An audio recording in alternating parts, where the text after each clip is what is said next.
Sir, તાજેતરમાં એવું સાંભળવા મળ્યું છે કે ભારતમાં સોનેરી વાઘ જોવા મળ્યો, એ કઈ જગ્યાએ સર? હા, તાજેતરમાં એવું સાંભળવા મળ્યું છે કે ભારતમાં ગોલ્ડન ટાઈગર જોવા મળ્યો છે. આસામ રાજ્યમાં આવેલું છે કાઝીરંગા નેશનલ પાર્ક. એમાં આ જે ગોલ્ડન ટાઈગર છે જોવા મળ્યું છે. સર, આ તો એ જ નેશનલ પાર્ક ને કે જે એક સિંગી ગેંડા માટે જાણીતું છે? આ એ જ નેશનલ પાર્ક છે. એક શિંગડાવાળા ગેંડા માટે અને જંગલી ભેંસ માટે આ પ્રખ્યાત છે. ઓહો સર, તો આવી તો ઘણી બધી કરંટની બાબતો જીએસ સાથે લિંક કરી અને ફોરેસ્ટના એક્ઝામમાં પૂછી શકાય.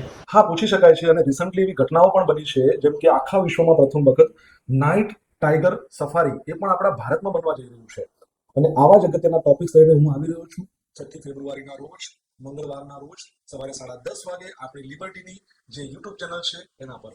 તો વિદ્યાર્થી મિત્રો, ભાસ્કર સર મંગળવારે સવારે 10:30 વાગે લિબર્ટીની ઓફિશિયલ ચેનલ ઉપર આવી રહ્યા છે, જેની અંતર્ગત આવનારી ફોરેસ્ટની પરીક્ષામાં મહત્વનું કરંટ અફેર્સ તમને ભણાવવામાં આવશે. તો જોવાનું ચૂકતા નહીં, સવારે 10:30 વાગે મંગળવારે. જય હિન્દ, જય ભારત.